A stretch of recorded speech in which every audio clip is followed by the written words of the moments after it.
Okay, welcome to our latest edition of our webinar series from the Glenn Jones Group and Caldwell Banker Access Realty. I'm Brian, your host and realtor. We have joining us today and our topic, well, let me tell you our topic first is being credit ready. So this is a pretty exciting topic. We're all going to learn a lot about credit scores that we didn't know before. And we're lucky to have some experts with us today to help us out. Our credit expert today is from Mortgage Ready, a company that will help you get ready to buy a mortgage, get ready to earn a mortgage with your credit. We have Mr. Patrick Sciarrano. Did I get close there? Close. I practiced earlier, but and then we have Adam Hart and Austin Amick from Bank South here, one of our lending partners. And then two of our agents we have here, Chris Estridge, one of our partners in the group, and then Julie Horton. So welcome everybody, and looking forward to have a discussion here today. This is a two-part webinar, so it'll be two 30-minute sessions.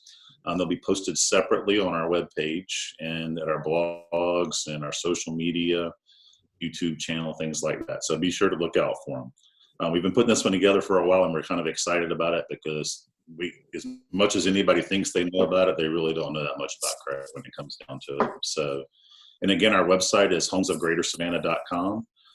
That's homesofgreatersavannah.com. We have our blog there, social media, Twitter, Facebook. I think Julie's going to put up a slide for us. There we go. So please visit those and support and check out some of our great content we have there. So without further ado, let's get started with Mr. Patrick here. Let's just start at the basic. What is credit score? A credit score is really a generic term. There are hundreds and hundreds of different types of credit scores, but what it is just a three-digit number that is the product of all of the information that the credit bureaus hold on you. So there's three different credit bureaus. You hear the term major credit bureau versus minor credit bureau. The major credit bureaus are the only ones you need to be concerned with when you go to buy something. And the information doesn't change. So the information the bureaus have on you is uniform, but what changes is how that information is calculated. And so when you say, what is a credit score? It's a three-digit number created by the information that the credit bureaus have on it. Great. So what is the difference between your credit score and a FICO score? Or is that just another measure when you see FICO? Because that's a term that gets thrown around a lot. Yeah, that's a great question. So credit scores are created by a number of different companies. There are TransUnion creates certain algorithms. Fair Isaac is another company that creates algorithms. But Fair Isaac has created over 160 different algorithms. And so when you say, this is my credit score, it doesn't tell you a lot. It doesn't tell you what type of credit score it is, what you can buy with that credit score, if anything. And then when you drill down to the term FICO, that tells you that it is a credit score that was created with an algorithm that Fair Isaac Corporation created. But again, it doesn't tell you what type of FICO score it is. There's 5 different types. You've got mortgage, you've got online, you've got credit card, you have insurance, and then of course, auto. They all work a little bit differently, and that's what confuses people. They don't understand why, and on any given second, they have over 300 different types of credit scores. Over 300? Is that what you said?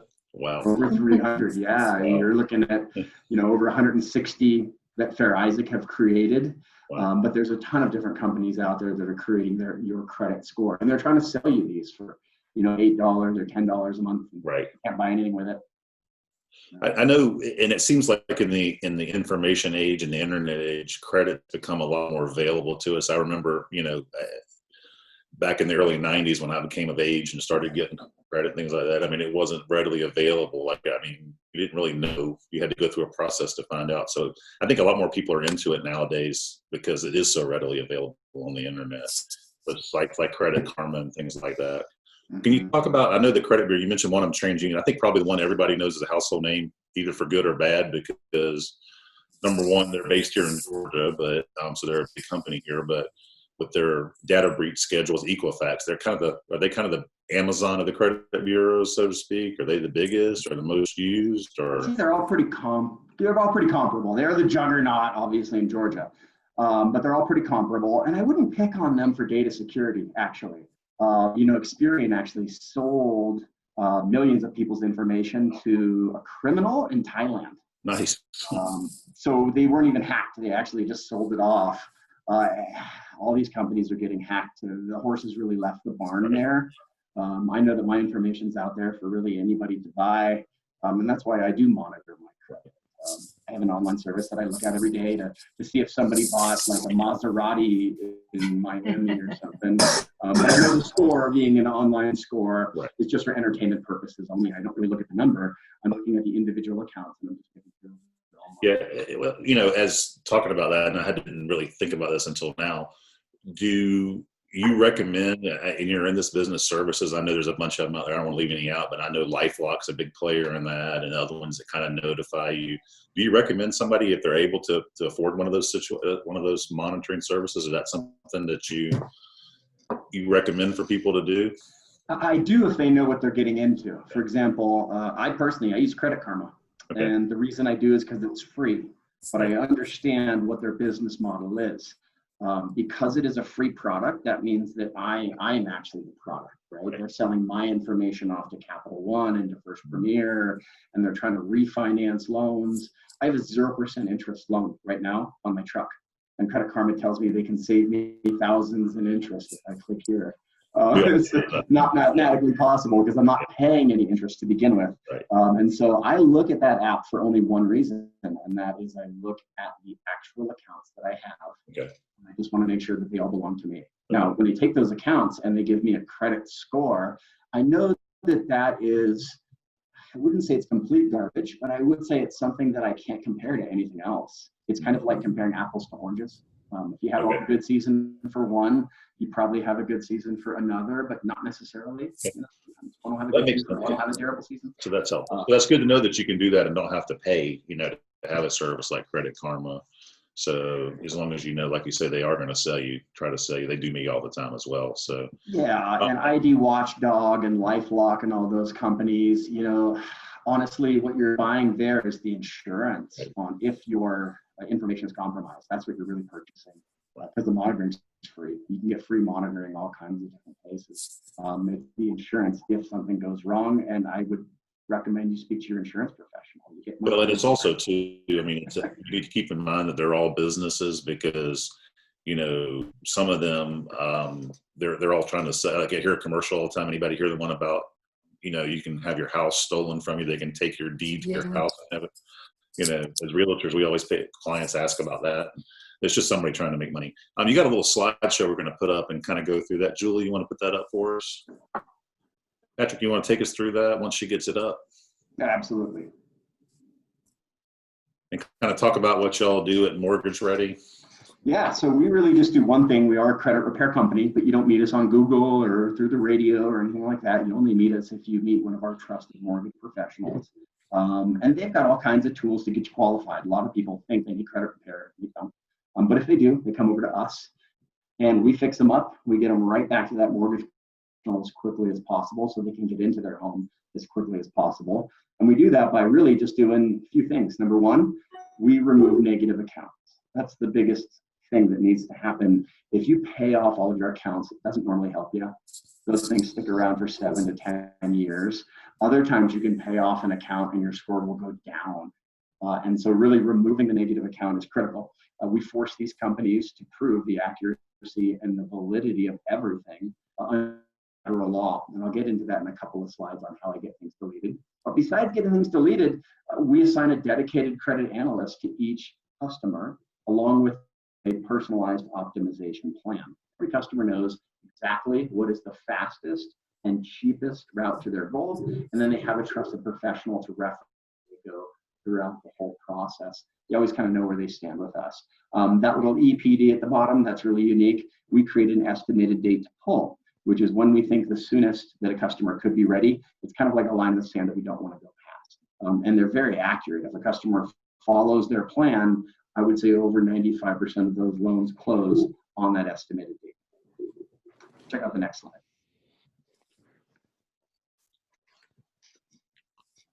Okay, so in order to know how I do my work, we have to understand how a score is formed. We touched on that a little bit earlier.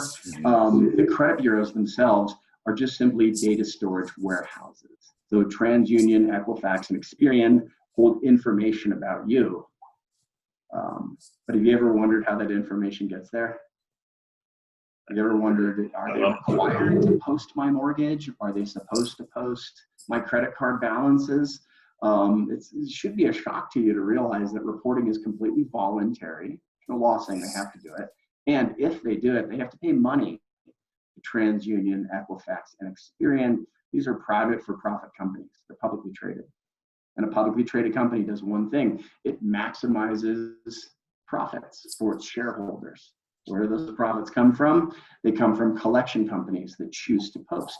They come from banks that choose to post. If you put information at the credit bureau level, you have to pay to make that happen. And that explains why errors happen. This explains why customers will look down their credit report and say, that's not my collection, that's my dad's collection. We have the same name, what's going on here?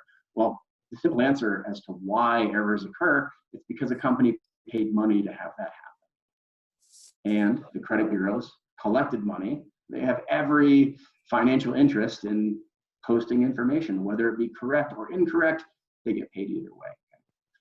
Now, all of this information has to be funneled through a credit scoring algorithm to crank out your score. And this would be a fair system if we had 3 credit bureaus and we had 3 different algorithms. But right now, I mentioned there's over 160 different algorithms that Fair Isaac have created, and over 170 different algorithms that Fair Isaac didn't create that I'm aware of. And companies are just constantly creating mathematical formulas and trying to sell you your credit score, okay? But when you get your FICO score in the mortgage industry, there's some really good news. There's uniformity within the mortgage industry. You're always going to see the exact same 3 algorithms in mortgage, whether you're in Savannah, Georgia, or New York, New York, or Los Angeles.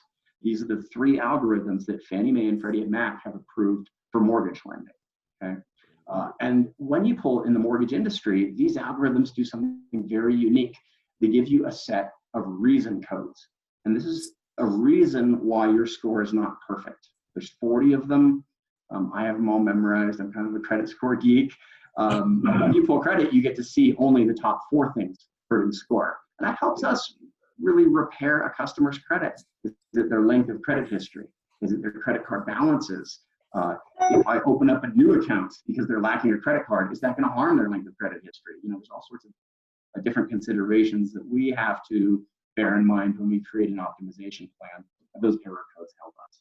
But realistically, what most customers need to take away from this is simply this: the information that the credit bureaus have isn't exactly your score. That information gets put through an algorithm, and they all work a little bit differently depending on what you're trying to buy. Okay. Next slide, please. So now we've talked a little bit about what makes a FICO score unique. We know what a FICO score is in the mortgage industry. These are the factors that determine credit score. And I'm just going to breeze through these. I could talk for 3 hours about the old pie chart here, but it really explains why doing one thing to help your score can hurt another side of credit. Let me explain. 35% of a customer's score is their payment history. It works like a big bucket of payments. The more payments you have, the higher your score goes. I think everybody knows that, okay? But what nobody knows is if you don't use an account for 6 months and the date of last activity on that account goes past 6 months, all the good payments in payment history, which is 35% of your score, they then become invisible to the algorithm that determines score. So if you paid off your car loan 6 months later, all those payments go away. If you haven't used a credit card that is very old, say it's a 20-year-old credit card, but you haven't used it in 6 months, all those payments are now invisible. Okay? Fixing it's really easy. You just have to go use that account again. When the date of last activity refreshes, all those payments come back into consideration. Okay? But payment history is kind of a fickle thing. And it also, payment history can also affect your length of credit history. So if we look at the other side of the chart, 15% of a customer's score is based on their average length of credit history, okay? And that is an average. That is not adding up all of the payments you've ever made. That's what payment history is. This is an average of them. So let me explain. Let's say I had a 20-year-old credit card. I had paid on that every single month. So I have 20 years of payment history in my payment history. And then I open up a brand new account. and I make a payment to that new account. I make an on-time payment. Nothing wrong with making an on-time payment. Well, doing that will actually cut my length of credit history in half now, because this is an average. I have a 20-year-old credit card and I have a 1-month-old credit card. I cut my average in half. So sometimes simply paying a bill on time can hurt your credit score by hurting your length of credit history. You could either reactivate a younger account that hadn't been used a lot, or opening up a new account.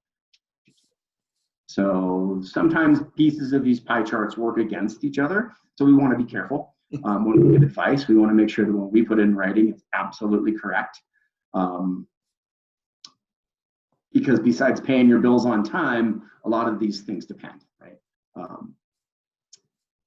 So that's kind of your payments as you're making on-time payments. But let me also differentiate what accounts you're paying, okay?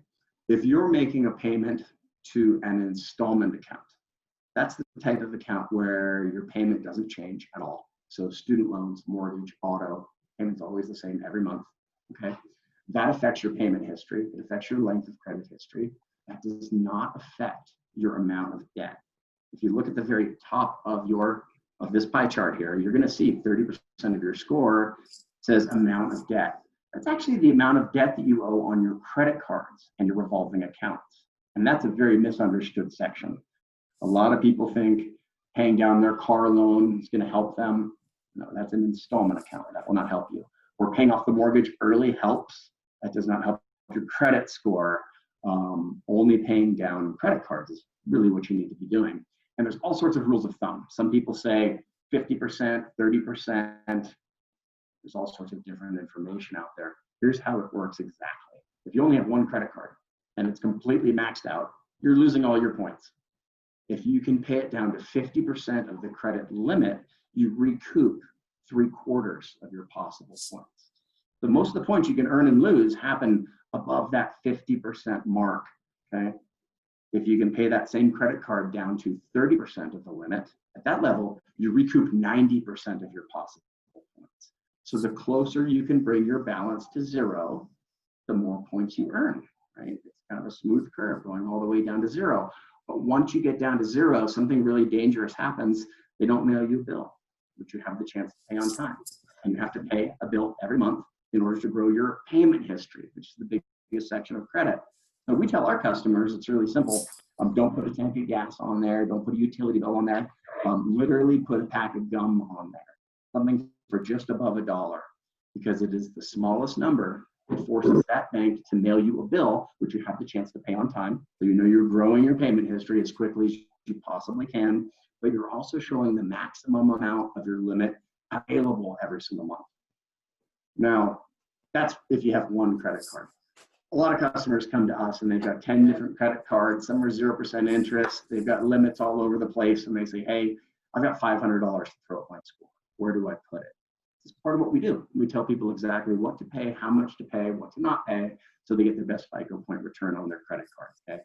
But again, negative item removal is what we specialize in. If all you have to do is pay down a credit card to qualify for a home loan, certainly the boys at BankStop will be able to help you out with that. We know exactly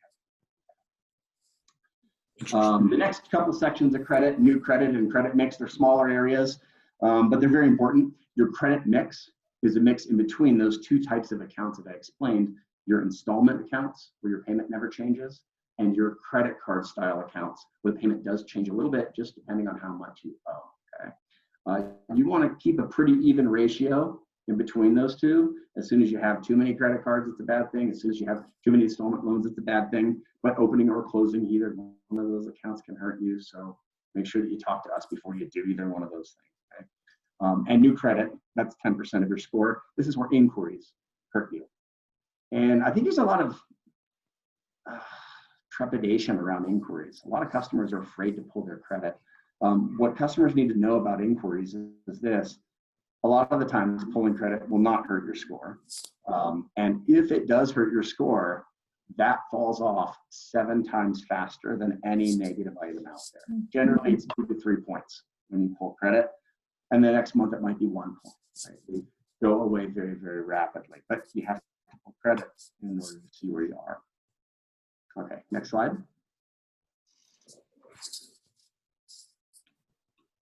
Well, here's a laundry list of everything that we can delete. So it's pretty shocking to me that when a customer claws their way back to where there's no money owed, or they have a bankruptcy and they have a kind of a hard spot in life, that they wind up paying too much for all of their loans. I mean, your credit score controls the cost of your most expensive purchases, whether it's your home, your car, your boat, your insurance. Your biggest ticket items are controlled by your credit score. I had a customer come to me that was refinancing $4 million in property, and he had a $3 paid off dental collection, and it was 5 years earlier. Like literally, the biggest thing affecting his score was a paid off collection, and he had paid tens of thousands in extra interest for that time. We got it removed. So if you have any of these items on your credit report, there may be a time where my credit analyst looks and says, nobody can get this removed. We're the very best at what we do, and we can tell people when things can get removed and when they can't. But I'll tell you, the vast majority of negative items are fairly easy for us to delete, a matter of time. Jump to the next slide.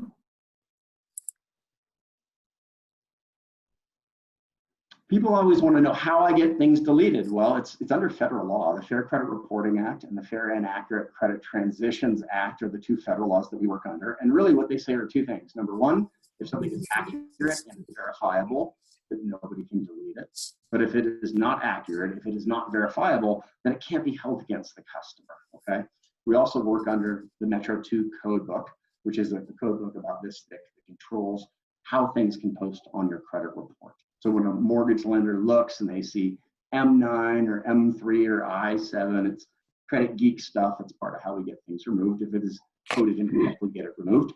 But really our processing expertise is what sets us apart, okay? We've been doing this for a very long time. We know what helps, what hurts. We know if I'm deleting a Georgia Power collection, how to go about that and why that's different from a Verizon collection. And we're very specific about how we attack any given thing. And the next slide.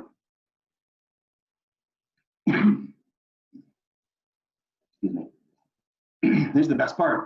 If you come to us directly from a loan officer, we knock $50 off the enrollment fee. So if you see us online, we say we're $149 to enroll for our basic program. It's only $99 to enroll. That includes your personalized optimization plan, and it includes all the contact you're going to need from your credit analyst. So if something happens down the line, you have a question, they're there for you. They're going to tell you what is the fastest and cheapest route to your goal. The monthly fee is only $99 as well. It's always billed in arrears. So the day you enroll, it's $99. A month later, it's $99.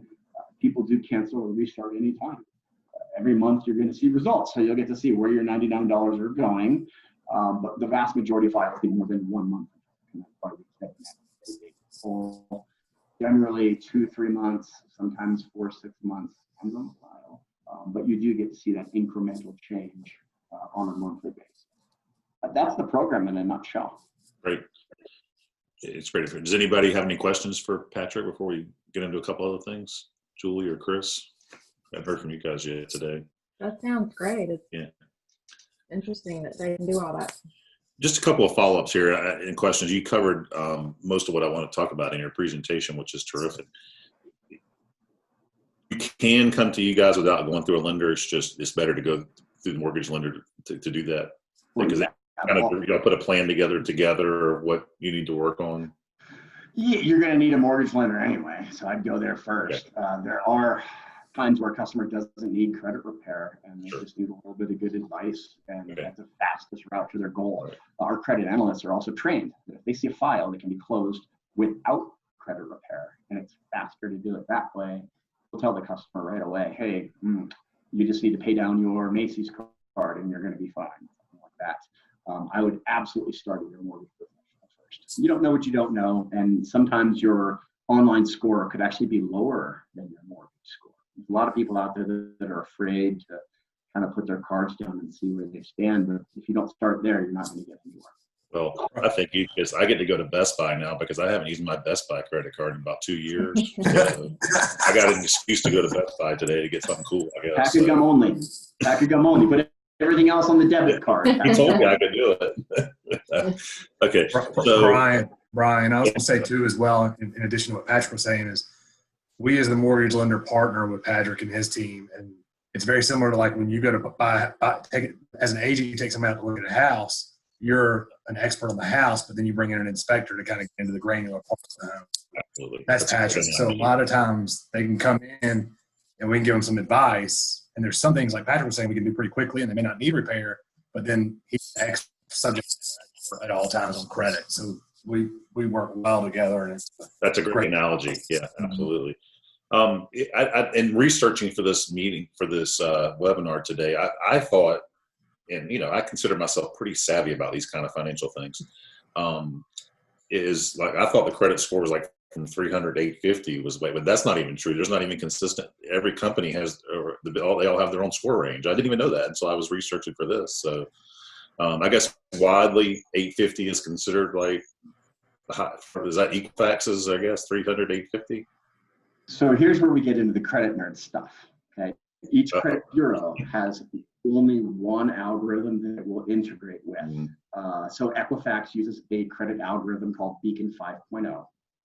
The lowest number you can get on Beacon 5.0 is a 334, and the highest number that you can get is an 818 on that exact bureau. And then Experian uses Fair Isaac version 2, which has a 320 to 844 range.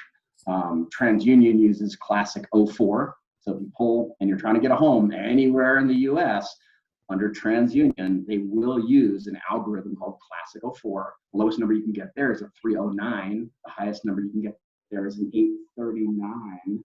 So when people say 350 to 850, it is a oversimplification. But to be honest with you, the minutia of the exact highest and the exact lowest really doesn't matter. To be honest with you, I've probably in 20 years seen 5 people in the 300s. For the most part, once you get into the low 4s, the algorithm just rates you. Well, part of my research too, I saw that it said actually, I think like 70-something% of the American population was over 600, which kind of surprised me. Like as a general rule, I was surprised by that. I would have thought it would have been lower, to be honest with you. But yeah, I don't get to see a representative sample of the average American, But I will say, if you're in the high 6s, there's a good chance that there's one late payment on there, or one collection, or some small little hiccup on there. I took care of an agent up in Buckhead, and she was sitting at a 680. When I was done, she was a 760. She saved, I think it was $560 a month times 360 payments. That's a big number, and she paid me like $200. So, those high 600 scores, they're not bad. They're better than renting. I would say sign the paperwork now. You don't know where rates are going to be in 6 months, okay? But having that unbelievably high score, especially now, well, that can really set you up for life. That can really... Yeah, and I think that's a point that we all want to make here. We talk about credit score, and this is for everybody watching this out there. Just assume that credit score is about getting approved. It's also about the cost of money to you. Interest is the cost of money that you're going to pay for it. And the difference is huge, like Patrick just said, over your lifetime.